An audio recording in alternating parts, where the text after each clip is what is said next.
ओम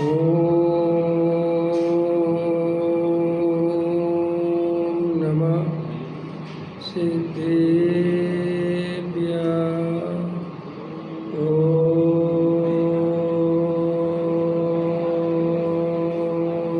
नमः सिद्धेभ्यः। ओम नमः सिद्धेभ्यः। निर्मल ज्ञान परिठिया हम कलंक डहेबी। अपाल दौ जेड़ परू ते परम पेड़बेबी। सब करम मल का नाश कर हर प्राप्त कर निज आत्मा। जो लीन निर्मल ध्यान में नम कर निकल परमात्मा। संदप्त मानस शांत हो जिनके गुणों की बेवर्ण मान मान जिन विजय हमारी। योग सार ग्रंथ है। गाथा अपनी जो है 18 चल रही है। गृहस्थी भी निर्माण कार्य पर चल सकता है।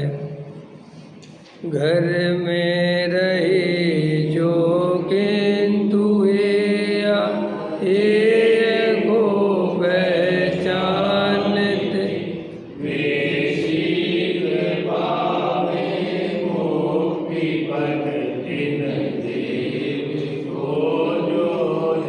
अंकल ये बंद कर दो, लाइट बंद करो, बंद ही कर दो, सारे बंद कर दो, वो भी बंद कर दो बस।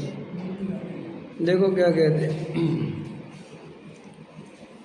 यदि व्यापार में रस न रहे तो पैसा किस प्रकार कमावे। व्यापार में रस हो तो पैसा कमाता है या पुण्य से पैसा कमाता है। पुण्य हो तो पैसा मिलता है। यहाँ तो दो बातें कहते हैं।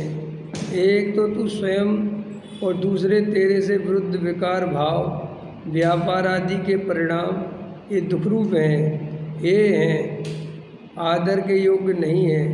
ऐसा ज्ञान करना चाहिए।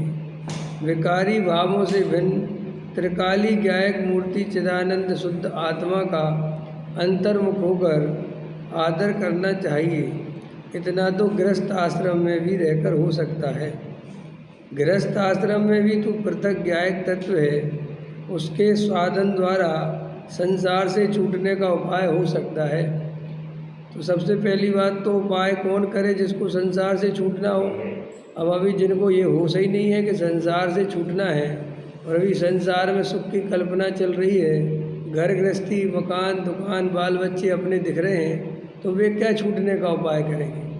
तो वो तो सुनते रहते बस छूटने का उपाय, लेकिन अंदर में वैसी तीक्ष्णता से प्रज्ञा से पुरुषार्थ से वो भेद ज्ञान नहीं करते। समझ में सुनते तो हैं अपन, लेकिन अभी संसार के कार्यों का भार, संसार में सुख बुद्धि और अपने ऊपर इतना बोझा ले रखा है कि आत्मा का काम तो बाद में करेंगे, करने योग्य तो यही है, लेकिन अभी मुझे घर गृहस्थी की जिम्मेदारी मेरे ऊपर है। ये सब अपन को अंदर में आत्मा के अनुभव करने में बाधा उत्पन्न करती है। आचार्य भगवंत कहते हैं कि तेरे बोझा लेने से या तेरे गृहस्थी चलाने से गृहस्थी नहीं चलती है। वो तो वहाँ जब तक चलनी है, वहाँ उन द्रव्यों के जैसे परिणमन होने हैं, वे तो अनंत काल पहले से नक्की हैं। अब जिनके माँ बाप ऐसे भी तो माँ बाप होते हैं कि वो कोई बोझा ही नहीं लेते, वे कोई चिंता ही नहीं करते।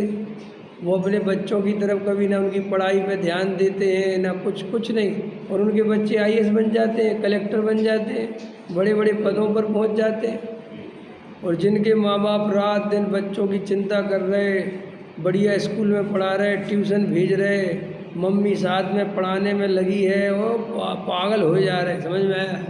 और स्विमिंग भी सिखा रहे हैं, डांस भी सिखा रहे हैं, म्यूजिक भी सिखा रहे हैं, जूडो कराटे भी सिखा रहे हैं, और पता चला इतना सब कुछ होने के बाद भी 2 कौड़ी के नहीं है, कोई काम के नहीं है। और एक बच्चा गरीब जिसके कोई माँ बाप नहीं है, वो अपनी योग्यता से पढ़ लिख गया, वो कलेक्टर बन गया।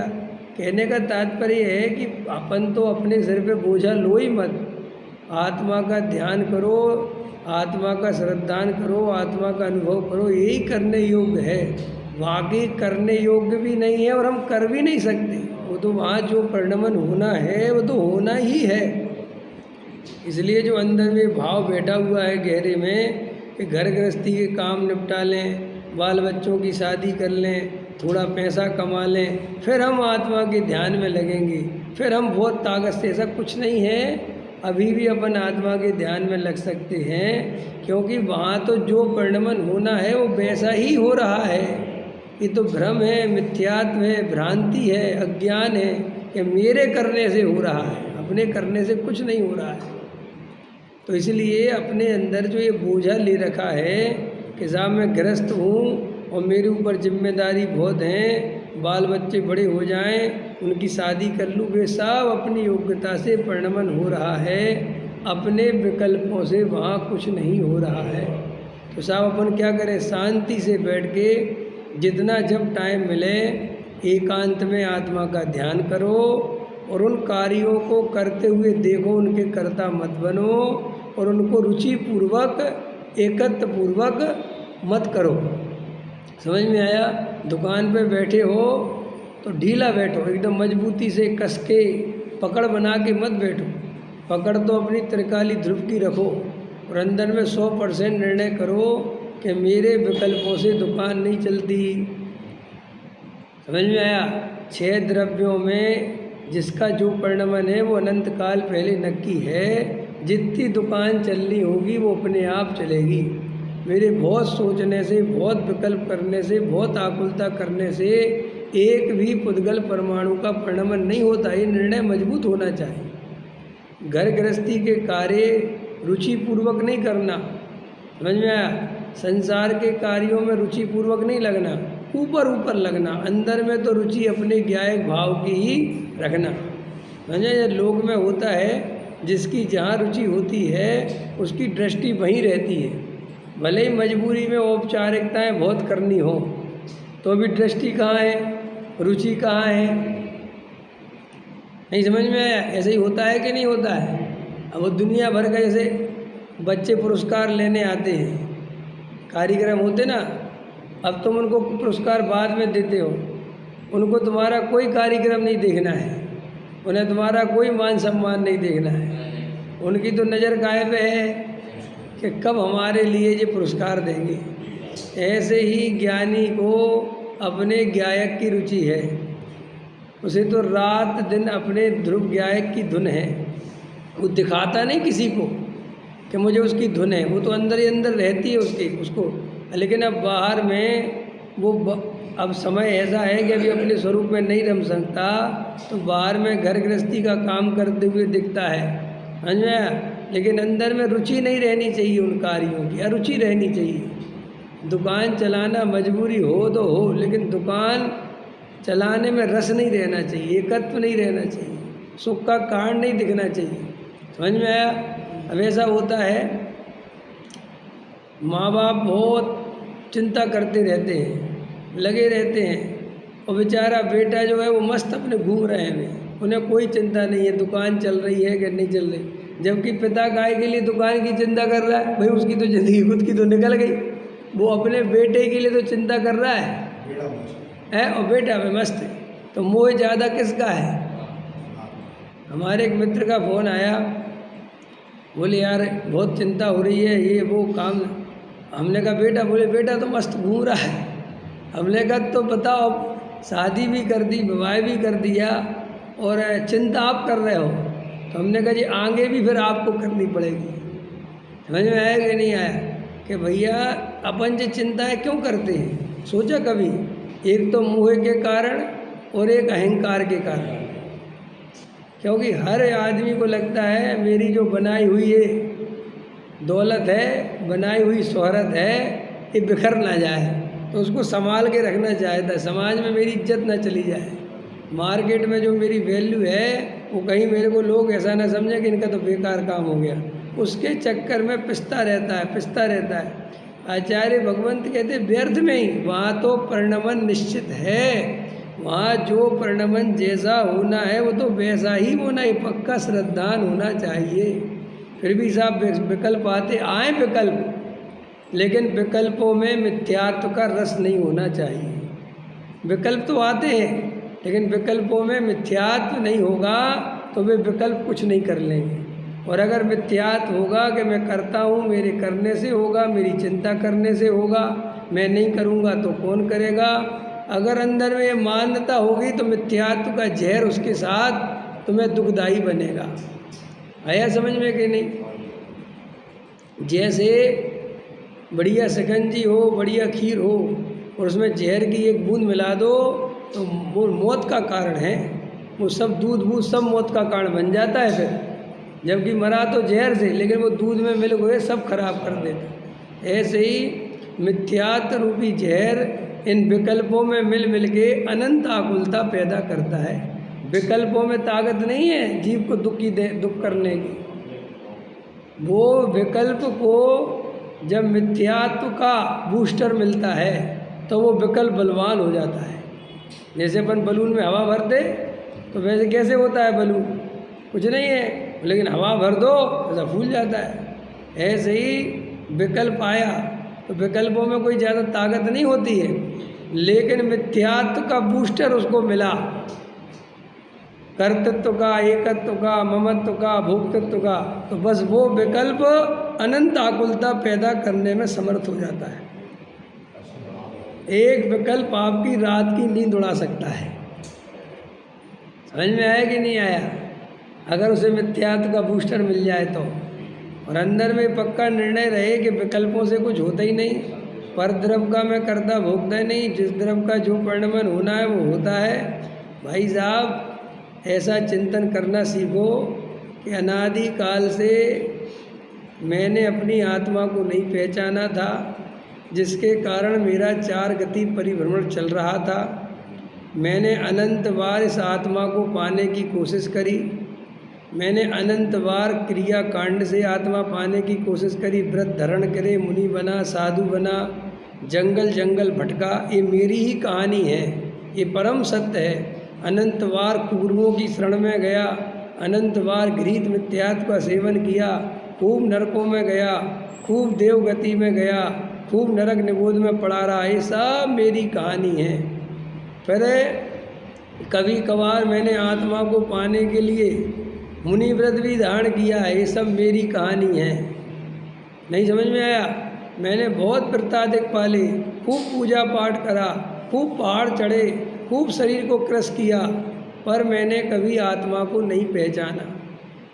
ये मेरे अनंत काल से चला आ रहा था। मैंने वीतरागी धर्म को नहीं पहचाना, कभी कोई गलती कर ली, कभी कोई गलती कर ली, कभी बिना आत्मा के वैराग्य धारण कर लिया, कभी क्षयोपशम ज्ञान से अपने को पंडित बना लिया, शास्त्र रट डाले, लेकिन मैंने सच्ची दृष्टि आत्मा की नहीं करी। ये सब अपने बारे में पक्का निर्णय करो। इस जन्म में महाभाग्य से कुछ ऐसी बात बनी है कि ना क्रिया कांड में उलझे हैं अपन, अगर जो समझदार हैं तो, और अपन को पुण्य है, पुण्य में धर्म नहीं है। ये बात जन्म जन्म बीत जाते हैं, सदियां बीत जाती हैं, तो भी ये बात सुनने नहीं मिलती जीव को। कौन सी? कि पुण्य है। अपन मुनि बने, संग में रहे, चतुर्विध संग में रहे, मुनिचर्या का पालन करा, लेकिन ये बात समझ में सुनने नहीं मिली कि ये जड़ की क्रिया मैं नहीं कर सकता, ये पुण्य के परिणाम आश्रव हैं, दुख रूप हैं, ये मेरा ये बात सुनने नहीं मिली। समझ में आया? इस जन्म में कोई साथी से हमारी योग्यता बकी है, कोई साथी से ऐसा उदय आया है कि हमें पूज्य गुरुदेव श्री का जो तत्व ज्ञान अपने को मिला है और उसमें ये बात समझ में आ गई कि अरे धर्म तो वीतरागता है, आत्मा का अनुभव धर्म है। पर द्रव्य से दृष्टि हटाकर अपने को ज्ञायक देखना, जानने देखने वाला अनुभव करना, वीतराग भाव में स्थिर हो जाना, ये धर्म है। करना धरना धर्म नहीं है, जड़ की क्रिया धर्म नहीं है, व्रत उपवास धर्म नहीं है, भूखे रहना धर्म नहीं है। ये तो धर्म देह का है। भूखा धर्म, भोजन करना धर्म तो देह का है, भोजन छोड़ना धर्म तो देह का है, ये आत्मा का धर्म। ये बात अपने को सदियों बाद सुनने मिली है। अपन हर जन्म में कोई ना कोई गलती कर गए हैं, कोई पंथ संप्रदाय की गलती में फंस गए, कभी मुनि बन गए, कभी गुरु की सेवा में लगे रहे, कभी मंदिरों की पूजा पाठ में ही लगे रहे, कभी शास्त्र ही पढ़ते चले गए, कभी समाज सेवा में लग गए, देवगति में भोगों में उलझ गए, कभी पंच इंद्री के विषय भोगों में भाव पूरा हो गया, एक इंद्री दो इंद्री की पर्याय में डले रहे, वहाँ तो आत्मा जानने की बात ही नहीं थी। लेकिन इस जन्म में शांत होकर विचार करो कि मुझे स्थिर होना है, मुझे भागम भाग नहीं करना। ये मेरे चित्त में जो विकल्प आते रहते हैं ये मेरा स्वरूप नहीं है। ये जो करने धरने के परिणाम अंदर में चलते हैं ये सब मिथ्या है, झूठे हैं। कार्य विकल्पों से नहीं होता, समझ में आया। मूल व्यर्थ में बोझा ढोता, समझ में आया। अरे रे ये सब बोझा है, जो परिणाम जैसा होना है होना है। अच्छे अच्छे बहुत इंटेलिजेंट लोग ये वीतरागता नहीं पहचान पाते, बड़े बड़े एक से एक महापुरुष पृथ्वी पे हो गए, लेकिन बेचारे भगवान को करता धरता मानते हैं। मानते कि नहीं मानते? और बहुत मंद कसाई हैं, बहुत बहुत मंद कसाई है, लेकिन अंदर में भगवान करता धरता है। ये मिथ्यात्व है कि नहीं? परीक्षा करो इसकी। अपन जैनी है इसलिए मत बोलो ये बात, परीक्षा करो कि कोई किसी का करता धरता हो, ये धर्म होगा? इसमें आनंद होगा कि कोई किसी का करता धरता होगा? आनंद तो स्वतंत्रता का नाम है। हमारा देश गुलाम था, क्या था? अरे एक तोता भी सोने के पिंजड़े में रहे और उसे प्रॉपर समय पर रोटी भी मिलती हो तो भी उसे खुला जंगल याद आता है, उसे खुला आसमान याद आता है, जहाँ उसको रोटी खोजनी पड़ती है, जहाँ उसको शिकारी मार भी सकता है तो भी कहता है इस पिंजड़े से अच्छा तो मेरा आकाश है। तो मेरा करता धरता भगवान हो, वो मेरे पे कृपा करेगा तो मुझे मुक्ति मिलेगी, रोटी मिलेगी। ये बात अच्छी है, ये बात सुख का कारण हो सकती है। समझ में आया? तो अपने अपना विचार करना कि कितने लोग हैं जगत में जो बेचारे मंद कसाई हैं। मैं तो कितने अन्य साधुओं को भी देखता हूँ और प्रेमानंद महाराज कितने कितने सरल हैं और कितने बाबू, लेकिन अंदर में जब भी कोई पूछता है राधा जप करो, कृष्ण नाम का जप करो, वह सब दुख दूर हो जाएंगे। हैं वीतरागता धर्म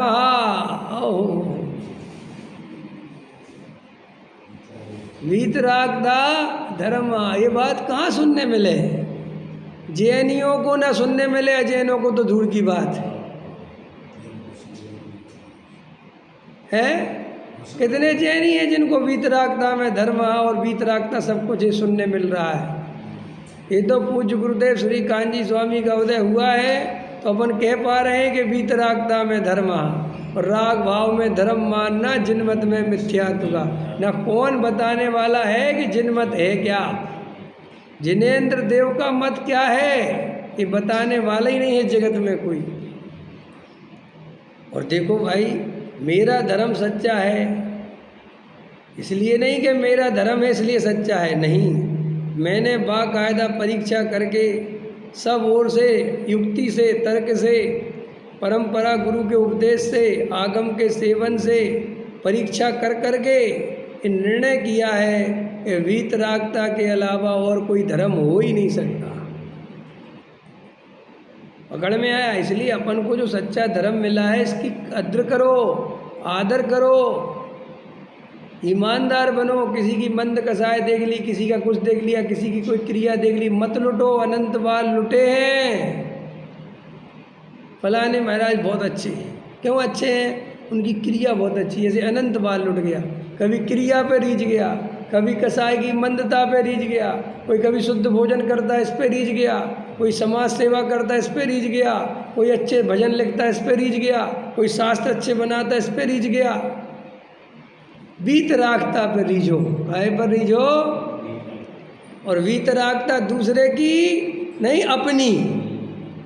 समझ में आया कि नहीं आया? हे भगवान, मुझे समझ में आया कि आप भी मेरे कर्ता धर्ता नहीं हो। आप भी मेरा भला बुरा करने वाले, मेरा भला बुरा कोई कर ही नहीं सकता। मैं तो एक स्वतंत्र द्रव्य हूँ, मेरा परिणमन स्वतंत्र है। आज मुझे ये बात समझ में आ गई। आज सारा कर्ता कर्म का भूत उतर गया।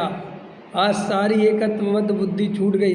अब हमें न किसी से एकत्व करना, न ममत्व करना, और कर्ता कर्म की व्यवस्था है ही नहीं, इसलिए कर्तृत्व करना नहीं, और भोग सकते नहीं, इसलिए भोक्तृत्व करना नहीं।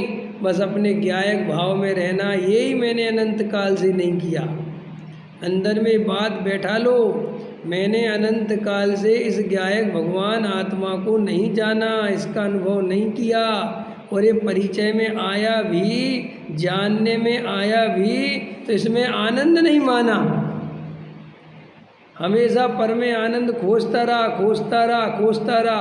क्रिया कांड में खोजता रहा, कभी भगवान में खोजता रहा, कभी पूजा पाठ में खोजता रहा, कभी पहाड़ों में भटकता रहा। भूखा प्यासा चढ़ गए पहाड़ों पे, क्यों जाता गिरनार और क्यों जाता काशी, बोलो। लेकिन मैं ही भगवान हूँ, मेरा धर्म मेरे में ही है, मैं स्वयं परमात्मा हूँ, मुझे किसी अन्य परमात्मा की आवश्यकता नहीं है। ऐसी दृष्टि अंदर में नहीं आई। हमेशा अपने को दीनहीन माना, दूसरों के सामने गिड़गिड़ाने वाला माना। हमेशा भैया कलयुग लग गया है, भैया क्या करें, ज्ञानी नहीं बचे। क्यों? सही है ना ये बात? क्या दिनेश जी, कलयुग लग गया है, पंचम काल है, ज्ञानी नहीं बचे, तो तू हो जाना ज्ञानी मूर्ख। ज्ञानी नहीं बचे मतलब तू क्या है? तू चींटी मच्छर है। नहीं मतलब इसमें भी दूसरे की बाट देख रहा है कि दूसरा कोई ज्ञानी हो जाए और मुझे हाथ पकड़ के ले जाए। मैं नहीं हो सकता ज्ञानी, क्योंकि मैं तो संसारी, मैं तो मोही, मैं तो पागल। समझ में आया? हम क्या करें? अब कोई अवतार हो जाए। तीर्थंकरों का तो जन्म होता नहीं इस पंचम काल में, और एक गुरुदेव हुए थे सुबह चले गए। डॉक्टर साहब से कहा, एक सज्जन ने डॉक्टर साहब से कहा कि जो है आप मुनि हो जाओ तो हमारा कल्याण हो जाएगा। हाँ, मैं मुनि हो जाऊँगा, तेरा कल्याण कैसे होगा डॉक्टर? हाँ, देखो भले अपने विचार करो। हम हमेशा दूसरों के भरोसे जीना चाहते हैं। सबको ऐसे करोड़पति माँ बाप चाहिए जो तेरे को करोड़ रुपए दे जाए, खुद नहीं कमाएगा। काश मेरे माँ बाप ऐसे होते यार, 10-20 करोड़ दे देते तो मज़ा आ जाता। भगवान भी चाहिए दूसरे, खुद नहीं भगवान बनेगा। काश हमने चौथे काल में जन्म ले लिया होता और महावीर का समूहरण लगा होता, वहाँ बैठे होते तो हमारा कल्याण हो जाता। हमने थोड़ा बरस पहले जन्म ले लिया होता तो सोनगढ़ में गुरुदेव से तत्व सुनते, हमारा कल्याण हो जाता।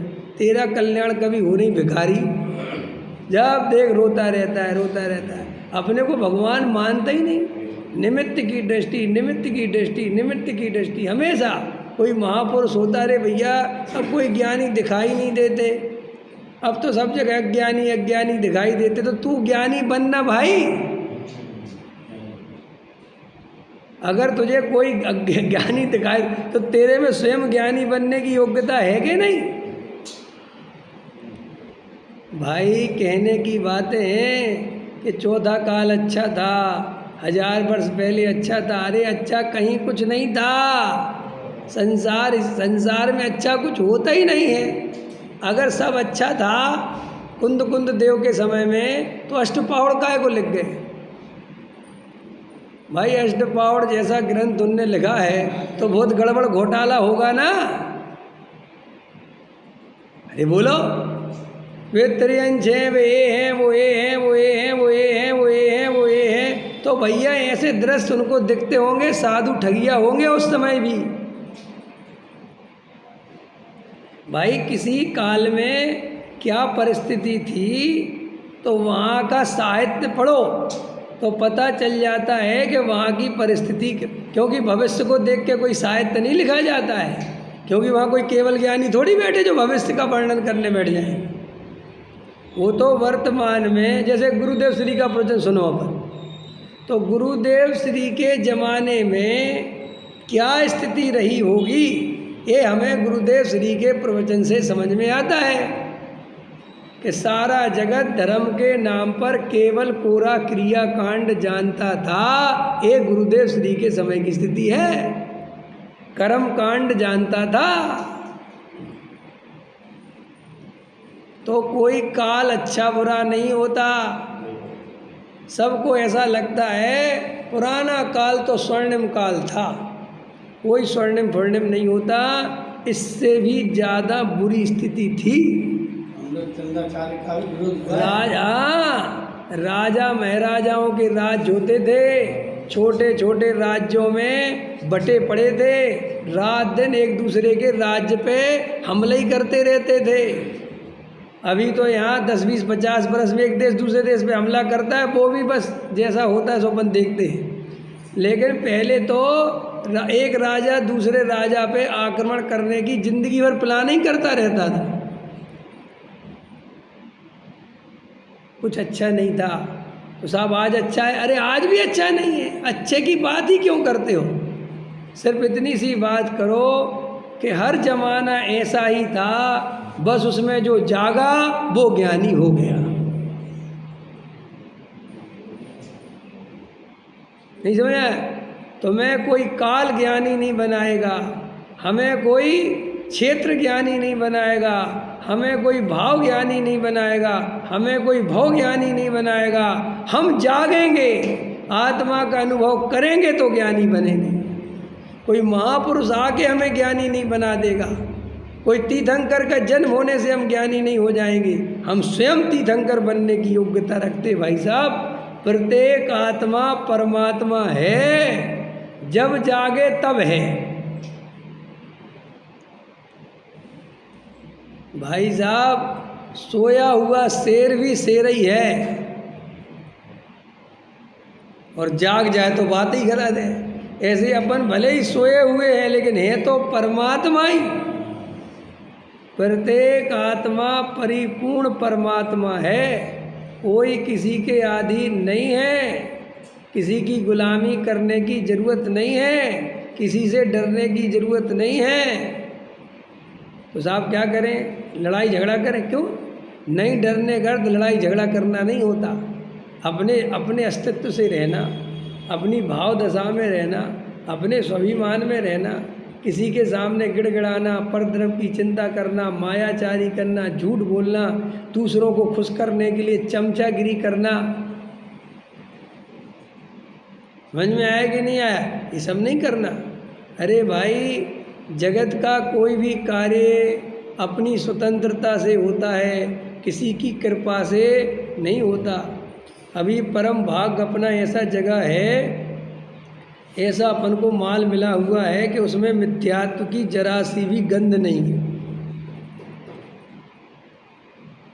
1% भी मिथ्यात्व के लिए जगह नहीं है। नहीं समझ में आ रहा मैं क्या कह रहा हूँ? मैं ये कहना चाह रहा हूँ कि अपन के पास जो पूज्य गुरुदेव श्री का दिया हुआ तत्व ज्ञान है उसमें मिथ्यात्व का अंश नहीं है। अगर अपन उसका सदुपयोग करें तो अपन ज्ञानी हो सकते हैं, क्योंकि दुनिया में जितने पंथ संप्रदाय धर्म के नाम पर चल रहे हैं, जितने संत साधु घूम रहे हैं, सबके यहाँ मिथ्यात्व घुसा है किसी न किसी रूप में। अपने यहाँ पर जो जीव जागृत हैं, प्योर तत्व की बात है।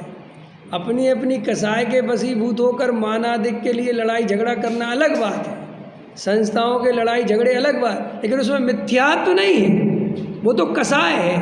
हमारे यहाँ पे चाहे अपना कोई भी भाई हो, राग में शुभ भाव में धर्म नहीं मानता, चाहे भले ही वो शुभ भाव करता हो, उससे कोई बात नहीं, लेकिन हम एक मत हैं वस्तु स्वरूप के संबंध में। हमारी कसाय अपनी अपनी है, लेकिन वस्तु स्वरूप के संबंध में एक भी अगर हमारा मुमुक्षु है तो वो ज्ञायक भगवान आत्मा की बात सुनने को तैयार है, और राग में धर्म नहीं है ये बात सुनने को तैयार है। तो अपन महाभाग्य से अपने हाथ में सही तत्व आ गया है, सही बात आ गई है। अब अपन को बिल्कुल भी भटकना नहीं है, बिल्कुल भी कहीं रीझना नहीं है, ना किसी साधु की चर्या पे, ना किसी कहीं नहीं जाना। अब अपने को ज्ञानियों का इंतजार नहीं करना, स्वयं ज्ञानी हो जाना है। निमित्त की दृष्टि मत करो कि साहब अभी तो कोई अच्छा विद्वान नहीं है, बेकार की बात है, तुम ही अच्छे विद्वान बन जाओ। समझ में आया? साहब आत्मानुभव वाला कोई पुरुष नहीं दिखाई देता, तुम ही आत्मा का अनुभव करो। अपन कर सकते कि नहीं कर सकते बोलो? अरे साहब निमित्त की दृष्टि छोड़ साहब, अगर ईमानदारी से अपने से भाव दशा में लगेंगे तो आपको चिंता ही मत करो, बाहर में जो अनुकूल सामग्री चाहिए वो ऑटोमेटिक चल के आ जाएगी, आएगी पक्का, बिल्कुल विकल्प नहीं करो। देखो हमारा भी तो गुरु चला गया और उनके भी गुरु चले गए थे, अरे गए कि नहीं? तो क्या हुआ? गुरु के जाने के बाद सब में सब रुक गया क्या? आत्मा की अनुभूति रुक गई क्या? कुछ नहीं। उनके गुरु चले गए तो गुरु जब तक चाहिए होता है जब तक माल ना मिला। माल मिल गया, वेद ज्ञान करना आ गया, आत्मा का अनुभव सीख लिया, अब गुरु तो विदा होना ही होना है। गुरु की विदाई अब हो जाए, अब कोई बात नहीं। और मज़ेदार बात है, पृथ्वी में ऐसा सिस्टम है कि जब तक आत्मा की प्यास वाले जीव हैं तब तक आत्मा बताने वाले भी जीव वहाँ रहते हैं। तुम उसे पहचान पाओ नहीं पहचान पाओ वो तुम्हारी बात है। और सच्ची बात तो है कि महापुरुष जिस समय रहते हैं तब उस समय लोग उनको पहचान ही नहीं पाते। क्यों नहीं पहचान पाते?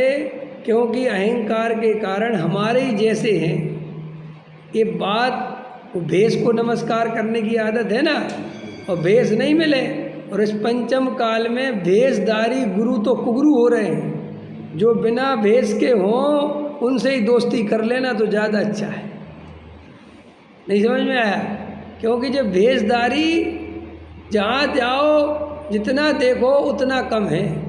इसलिए भाई जो अपने को आगम सुनावे, तत्व की बात सुनावे, वेद ज्ञान की बात सुनावे, उसे अपना अध्यात्म गुरु मानकर, कौन सा गुरु मानकर? डॉक्टर साहब से पूछा कि कांजी स्वामी आपके किस टाइप के गुरु हैं? क्योंकि वो देव शास्त्र गुरु वाले तो गुरु है नहीं।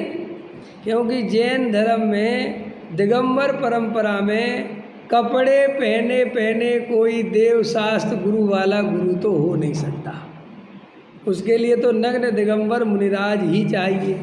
सो वो तो है नहीं। तो डॉक्टर साहब ने कहा बिल्कुल ठीक, हम कब मानते हैं उनको देव शास्त्र गुरु वाला। समझ में आया? तो फिर कौन से गुरु हैं? अध्यात्म गुरु हैं।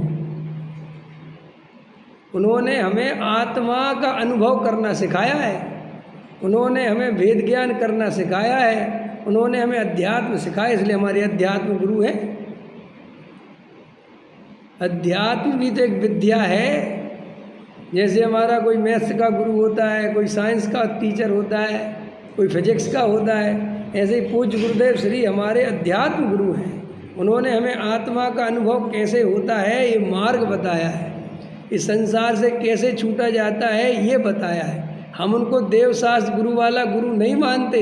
ये अलग बात है कि विरोधियों को ये भेद ही पता नहीं है। समझ में आया? अरे असली मर्यादाएं तो गुरुदेव हमें सिखाई के गए। समझ में आया? हम जब कपड़े उतारने वालों को गुरु नहीं मानते अगर उनमें कमी है तो हम कपड़े पहनने वाले को गुरु कैसे मान लेंगे? नहीं समझ में आया?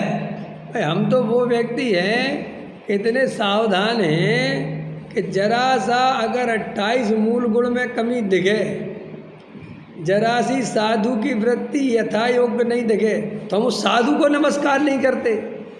तो हम कपड़े पहनने वाले को देवशास्त्र गुरु वाला गुरु कैसे मान लेंगे? ये तो तुम हम पे आरोप लगाते हो तो लगाओ, लेकिन हम 1000 दफ़े कह चुके हैं कि पूज्य गुरुदेव कांजी स्वामी हमें अध्यात्म सिखा के गए हैं। ये उनका हमारे ऊपर अनंत उपकार है, इसलिए उनको हम अपना गुरु मानते हैं।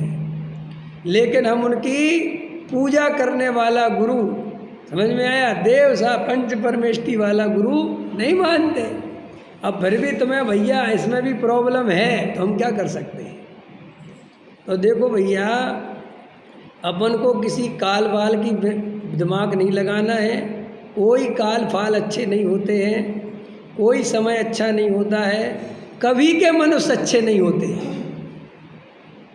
नहीं साहब, आज के मनुष्य बहुत दुष्ट है, बिल्कुल बेकार की बात। पहले के भी कम दुष्ट नहीं थे।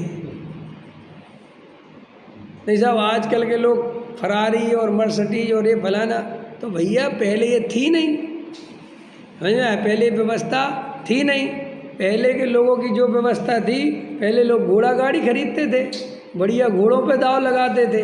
अब आजकल गाड़ियाँ बिकने लगी तो अंदर तो कसायब वही है ना। ये तो द्रव्य क्षेत्र काल भाव बदलेगा तो उसको व्यक्त करने का तरीका बदलता है, और हम व्यक्त करने के तरीके को ही अंतर समझ लेते हैं। बोलो साहब, पहले के लोग अच्छे थे और आज के लोग बुरे? नहीं, गलत है। कभी अच्छे और बुरे की बात ही नहीं है। मनुष्य सदा काल से जैसा है वैसा ही है। त्रियंच गति के जीव जैसे हैं वैसे ही हैं, देव गति के जीव जैसे हैं वैसे ही हैं, नरक गति के जीव जैसे हैं वैसे, यही संसार का स्वरूप है। यहाँ कुछ नहीं बदलता। यहाँ बाहर में साधन बदलते हैं, अंदर में सब साध वैसा ही का वैसा रहता है। पहले भी 1000 मुनि बनते थे तो उसमें से 2-4 ही सही होते थे। समझ में आया? यही स्वरूप है, इसमें कोई दम नहीं है। हजारों पंडितों में से एक आधी पंडित अनुभवी पंडित बनता है, ऐसा ही वस्तु का स्वरूप है। हजारों श्रावकों में से 2-4-10 श्रावक ही आत्मा का अनुभव करते हैं, ऐसा ही स्वरूप है। अब चूंकि वे 2-4 करते हैं, वे तो दिखाई देते नहीं, और संख्या ज़्यादा किन की है? पाखंडियों की, मिथ्या दृष्टियों की। तो आपको लगता सारे कुएं में भांग पड़ी है? अरे भाई, ऐसा नहीं है। उसमें कुछ जीव होते हैं जो हमें दिखाई नहीं देते हैं, क्योंकि बहुमत हमेशा संसार में अज्ञानियों का रहता है। भाई कुंद देव इतने फेमस हुए, देखो हर सदी में 2-4 आचार्य फेमस हुए, बाकी के कहाँ गए?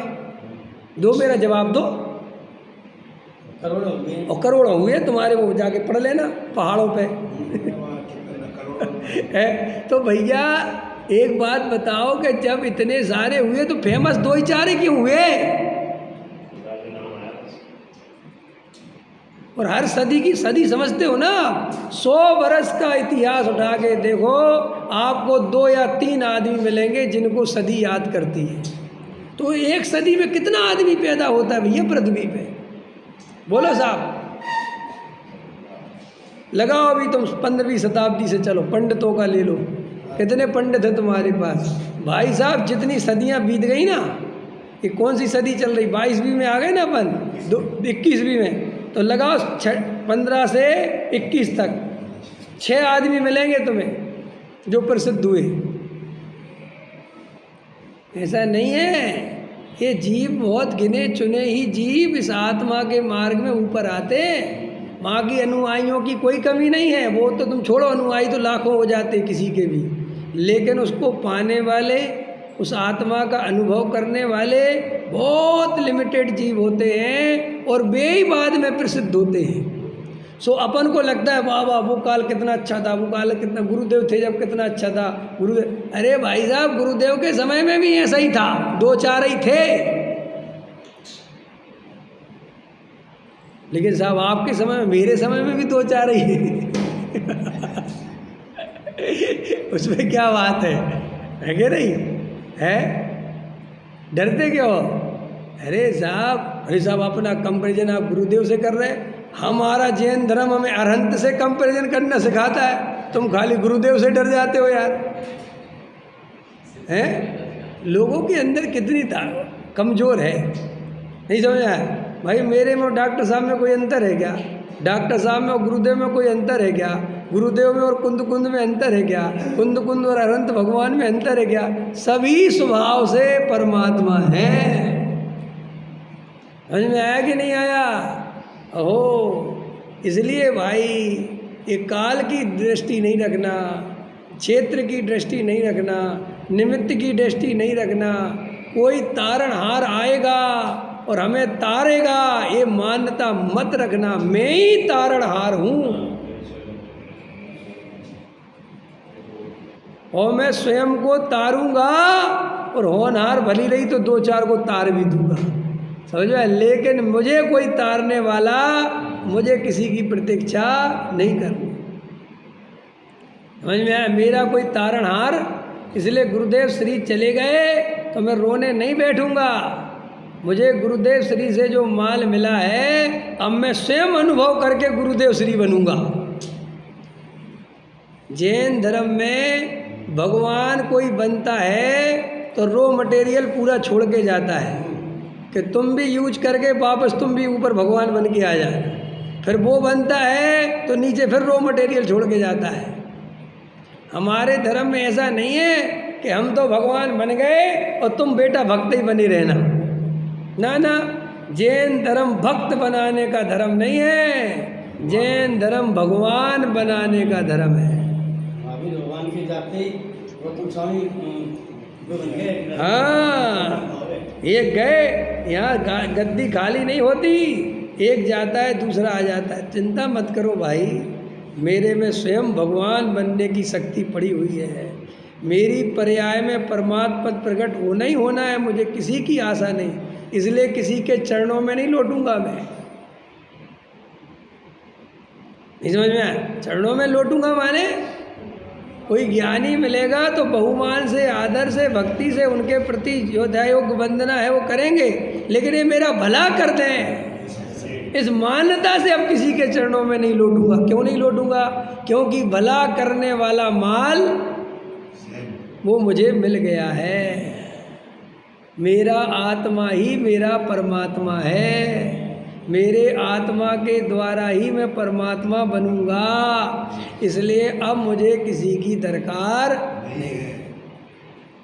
ज्ञानियों के दर्शन हो जाए तो हो भाव, और नहीं हो तो कोई खेद खिन्न नहीं, कोई बात, क्योंकि ज्ञानी तो मैं स्वयं ही हो गया। नहीं समझ में आया? ज्ञानी स्वयं हो गए कि नहीं हो गए? कि नहीं साहब अभी कहाँ हुए? हो जाओगे अगर इस तरीके से दृष्टि करोगे तो। और अगर रोते रहोगे और ढोते रहोगे तो नहीं होगा। रोना भी छोड़ना पड़ेगा और ढोना भी छोड़ना पड़ेगा। मैं पर द्रव्य का कर्ता भोक्ता नहीं हूँ, ये पक्का निर्णय करो भाई। अंदर में अंतर में पक्का निर्णय करो कि कोई किसी का कर्ता धरता नहीं है।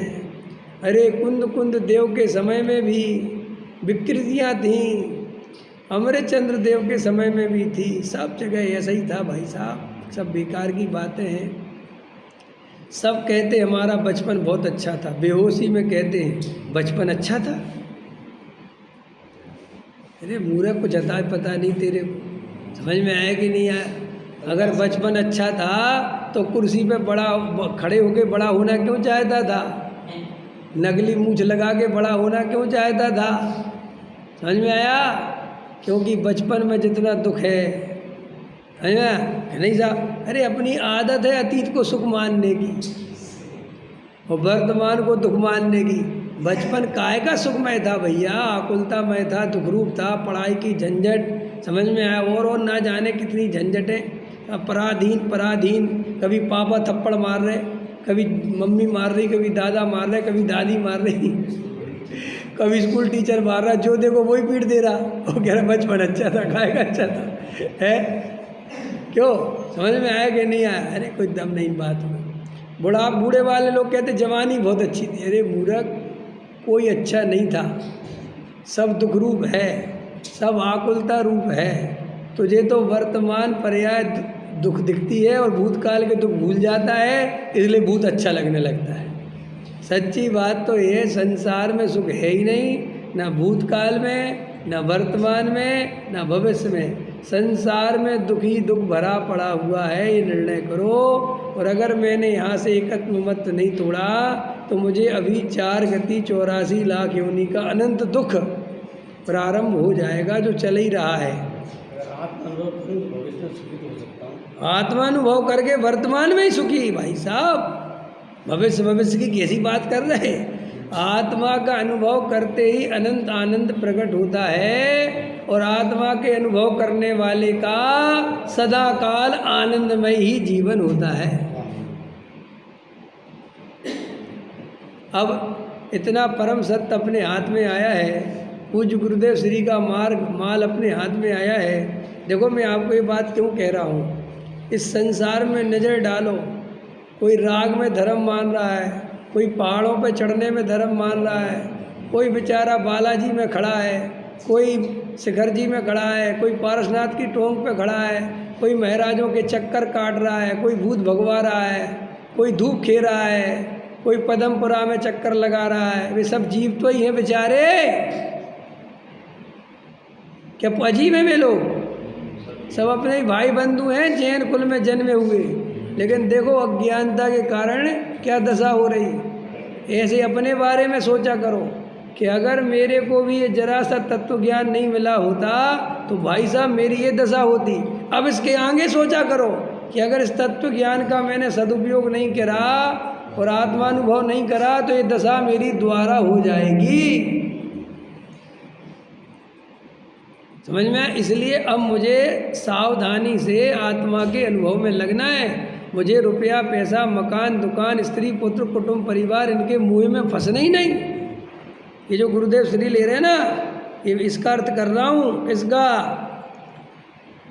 धंधे आदि के परिणाम और बाह्य क्रिया में रहने से यह नहीं हो सकता, ऐसा नहीं है।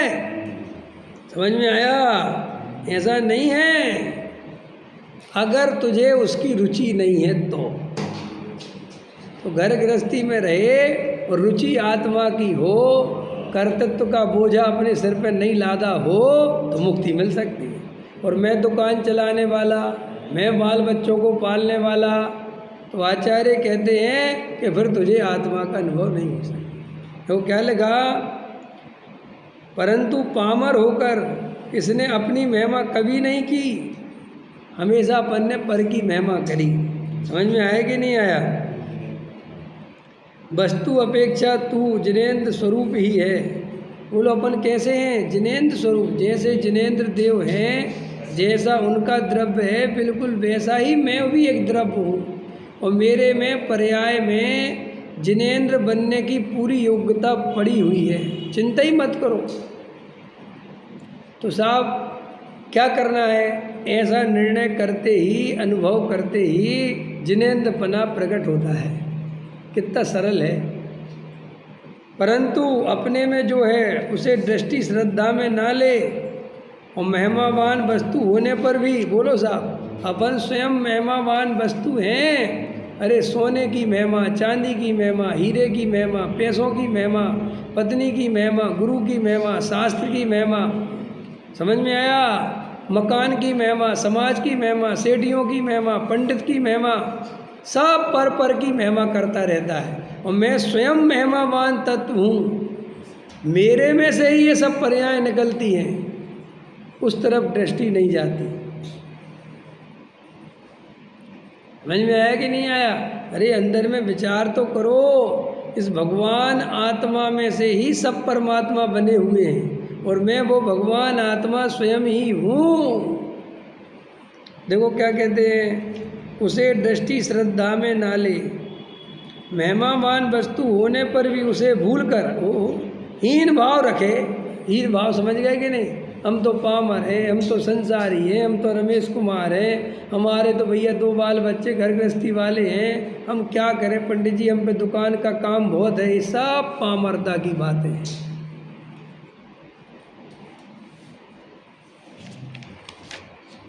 अज्ञान करने में जीव स्वतंत्र है। बोलो साहब, वे बेचारे जो पदमपुरा पूज रहे हैं, क्या करें, उनकी योग्यता ऐसे ही है। समझ में आया? जो कुबरुओं के चक्कर काट रहे हैं, 3 बजे से उठ जाते बेचारे लोग, सामायिक करते हैं 3 बजे उठ के, लेकिन ये नहीं पता कि सामायिक कहते किसे, करते जरूर हैं। देखो गजब गजब की बात बताऊं, जिन्हें कुछ नहीं पता वे कर रहे हैं, और जिन्हें पता है वे नहीं कर रहे हैं।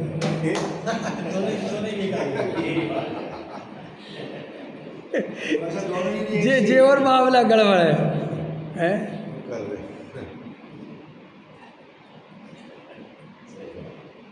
साहब क्या कह रहे साहब? नहीं, ऐसा नहीं है। बात ये है कि वो 3 बजे से उठने वाली जो सामायिक है, वो वास्तव में किस जीव के होती है, वो कितनी भूमिका होती है, वो अपने को ज्ञान है। समझना मेरी बात। और उस बेचारे को ज्ञान व्यान तो है नहीं, वो ताकत लगा के नमो हरिंताणु सिद्धाणम। अब अपन को पता है कि अपन कितने नमोकार मंत्र पढ़े, वो जो ध्यान का ध्येय है वो इतना अनुभव में ऐसे नहीं आता।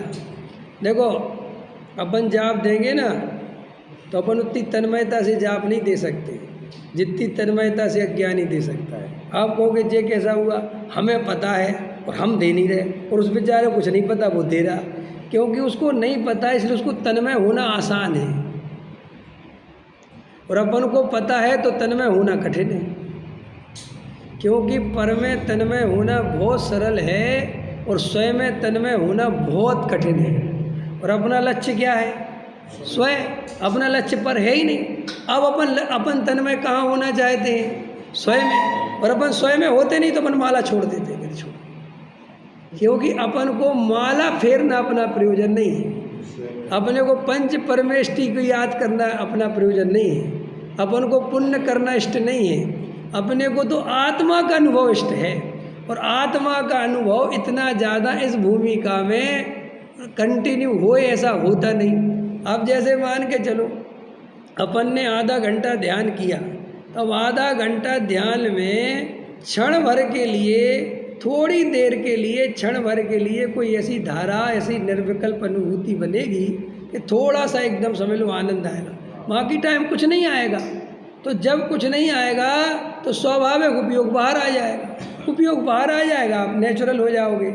लेकिन अज्ञानी को तो उपयोग बाहर अंदर का पता ही नहीं है। उसे तो एकदम आँख बंद करके और पूरी ताकत लगा के वो तो ओम नमः शिवाय, समझ में आया, वो लगा रहेगा, और वो 2 घंटे भी कर सकता है, 100% कर सकता है। इसलिए कभी कभी लोगों को लगता है कि इन लोगों ने जो कैसा शास्त्र पढ़ लिया, कैसे ज्ञानी हो गए कि जो सिद्ध चक्र विधान में भी सीधे नहीं बैठ सकते। ऐसा बहुत लगता है नहीं कि अपन 1-8 घंटे बैठेंगे, उठ के चले जाएंगे, लेकिन अज्ञानी बिल्कुल जम से बैठा रहेगा, चाहे कुछ हो जाए। एक चावल प्रॉपर चढ़ाएगा, एक अर्घ प्रॉपर बोलेगा। देख लेना तुम, बहुत देखता हूँ मैं, वो जितनी श्रद्धा से, जितने प्रॉपर तरीके से करता है, और ज़्यादा अज्ञानी हो बिल्कुल ही तो वो और ज़्यादा करता है। वो तो अगर वो क्या मानते हैं पंडित जी वगैरह रक्षा सूत्र, तो बेचारा आगे बांधो पंडित जी ने, हमारा विधान अधूरा रह जाए, बांधो ऐसे करता कि नहीं। और फिर पूछेगा पंडित जी नियम बता दो क्या क्या है। रात में पानी नहीं पीना जब तक सिद्ध चक्र, जी पंडित जी। और बता दूँ पंडित जी, 2 माला नमोकार मंत्र की फेरना, हाँ जी पंडित जी। और वो पूरा प्रॉपर करेगा। और तुम ज्ञानी के सामने काम करोगे कि फेरो 2 माला, क्या फेरना माला।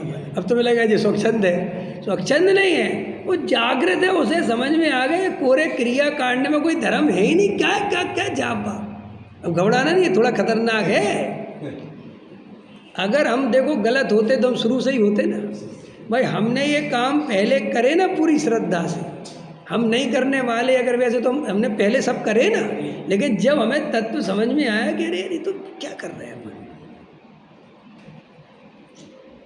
तो स्वाभाविक है तुम उस रुचिपूर्वक वो काम कर ही नहीं सकते। कैसे करोगे मुझे बताओ। गुरुदेव श्री जब संप्रदाय में थे तो वे क्रियाएं उनकी करते रहते थे, लेकिन जब उन्हें समझ में आया उन्हें सब छोड़ छाड़ दी कि ये सब क्या है, तो बताओ स्वच्छंदी हो गए। कह रहे स्वच्छंदी नहीं हो गए, सही व्यवस्थित आ गए। कह रहे ये तो अपन क्या काम में लगे हुए हैं। इसलिए अज्ञानी जितनी तपस्या में ताकत लगाता है उतनी तपस्या ज्ञानी कभी कर ही नहीं सकता, क्योंकि ज्ञानी को तो अंदर की तपस्या दिखती है, बाहर की तपस्या नहीं दिखती। और अज्ञानी को अंदर की तपस्या पता ही नहीं है, उसे तो धूप में जलने का नाम तपस्या है, सो बस वो धूप में जलता रहता है। कितनी सरल है ये बात, समझना नहीं समझ में आया। जैसे अपन पूजन करें, घबराना नहीं, और अपने पैरों में दर्द होने लगे और ध्यान पैरों पे जाने लगे तो अपन बैठ जाएंगे, लेकिन अज्ञानी नहीं बैठेगा, क्योंकि वो खड़े होने को ही पूजा समझता है। प्रॉब्लम ये है उसकी, उसे भावों से कोई लेना देना नहीं है, उसको तो क्रिया चाहिए बस, चाहे कुछ हो जाए। इसलिए अज्ञानी की क्रिया हमेशा मजबूत मिलेगी और ज्ञानी की क्रिया तुम्हें उतनी मजबूत नहीं मिलेगी।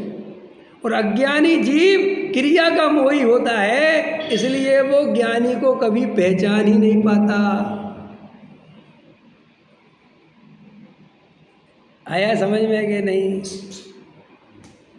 देखो तुम कसाय के कारण शरीर को मजबूत कर सकते हो, कसाय के बिना शरीर मजबूत नहीं होता। कितनी खतरनाक बात बोल रहा हूँ मैं, आ रही नहीं समझ में आ रही। वैसे क्या बोला, देखो हमारे डॉक्टर साहब हम लोग को बताते थे, जैसे अपन नेचुरल बैठे हो ना तो शरीर बिल्कुल ढीला रहता है।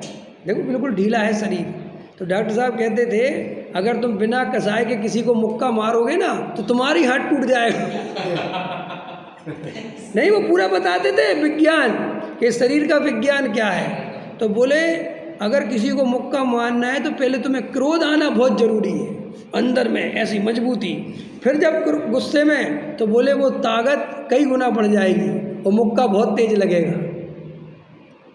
है नहीं, शरीर का पूरा देखो, आपके अंदर जब तक कसाय नहीं हो तो शरीर ढीला रहता है। ये जो पहलवान होते हैं ना, ये जो क्रिकेटर होते हैं, पहलवान होते हैं, देखो ये क्या करते हैं, वो ग्राउंड में लड़ने के पहले वर्जिश करते हैं, करते कि नहीं करते, ऊंचा पटक करते हैं। तो क्यों कि शरीर को एकदम एक्टिव करना है।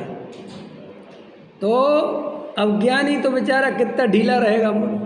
जब एक पुद्गल परमाणु का कर्ता भोक्ता वो अपने को नहीं मानता, समझ में आया, कसायों को अपना स्वरूप नहीं मानता, तो वो ढीला रहेगा कि खिंचा रहेगा, ढीला रहेगा, वो हर चीज़ में ढीला रहेगा। उससे कहोगे व्यापार करने चलो, चलो चलते हैं, कहोगे साहब आधा घंटा ट्रेन लेट है, कोई बात नहीं, लेटे बैठो।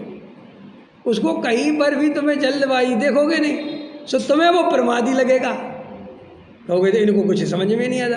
तुम कहोगे सिद्ध चक्र विधान है, हाँ हो रहे तो जैसे आप 7 बजे पहुँचे, हाँ पहुँचेंगे, कोई बात नहीं। उसे आप समझ रहे भाई, वो जो कसाय के वशीभूत होकर वो जो भागम भाग करनी है वो करे तो करे कहाँ से, क्योंकि उसे बाहर में कसायों में शुभ भाव में अशुभ भाव में रस ही नहीं रह गया। उसे तो रस अपने स्वरूप में जाने के लिए रह गया, और स्वरूप में वो जा नहीं पाता, तो नहीं जा पाता तो बात खत्म हो गई। अब ठीक है, बाकी जो चले सो चले। लक्ष्य क्या है, अपने स्वरूप में जाना है। ये बिल्कुल सरल गणित है, हम स्वच्छंदी नहीं है। तुम जिसे स्वच्छंदी समझते हो वो तो उसकी जागृति का लक्षण है, और जिसे तुम धर्मात्मा समझते हो वो उसकी बेहोशी का लक्षण है। अब इतना खतरनाक है ये बात भैया। हम पहले वाले होते और हमें तुम संवेद से कर ले जाते तो हम 4 वंदना से कम में मानते ही नहीं थे। समझ, सच बता रहा हूँ मैं। और अब हमें ले जाओगे तो हम एक भी पूरी कर लें तो मुश्किल है। तो एक ही टॉप हो जाएंगे। ठीक है, अभी क्या।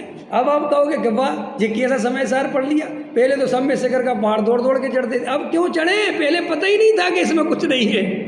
समझ में? पहले तो हम यही मानते थे कि पारसनाथ के अगर दर्शन ढंग से हो गए, एक बार जो बंदे कोई भाई नरक पशुगति दुख नहीं होई भाई, ये मान्यता थी।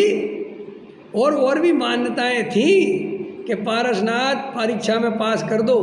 जब मैं पहली बार सम्य शिखर का पहाड़ चढ़ा, पारसनाथ भगवान के पास पहुंचा तो 3 प्रार्थनाएं करी मैंने कि भगवान 10वीं में टॉप करा देना। समझ में आया? हाँ। और 12वीं में अब तब तक क्या आ पाऊँगा कि नहीं आ पाऊँगा, उस समय तो यही चलती थी 10वीं और 12वीं, और 12वीं में भी टॉप करा देना, बाकी फिर मैं देख लूँगा। और अगर तुमने 2 काम कर दिए तो दूसरी बार फिर आऊँगा। सो दूसरी बार फिर चला गया मैं, फिर 2-3 बातें मांग के आ गया भगवान से। समझ में आया? अब लेकिन भगवान से मांगना बंद कर दिया। आया समझ में? अब तो कोई तो अज्ञानी को मान्यता मजबूत है, वो क्रिया में मजबूती से लगेगा। अभी एक भाषण चल रहा है आजकल, चल रहा है, अभी उसमें बोलना तो नहीं चाहता। साहब गुरुदेव श्री ने दिशा तो बहुत अच्छी बताई लेकिन दशा बिगाड़ दी। अरे भाई साहब, दशा बिगाड़ नहीं दी, दशा सुधार दी। तुम्हारी दशा बिगड़ी हुई है, तुम्हें पता ही नहीं है। समझ में आया? दशा कहते किसे है ये पता ही नहीं है। अरे क्या करें भैया, खबर कहाँ है? बहुत विचार करना, बहुत विचार करना। अपने हाथ में महाभाग्य से बिल्कुल केवली भगवान का दिया हुआ परम सत्य अपने हाथ में लग गया है। ये आश्चर्य है कि अपने हाथ में लग गया है। इसका सदुपयोग कर लेना और स्वयं सम्यक दृष्टि बन जाए। इसी मंगल भावना के साथ अभी बात पूरी करता हूँ।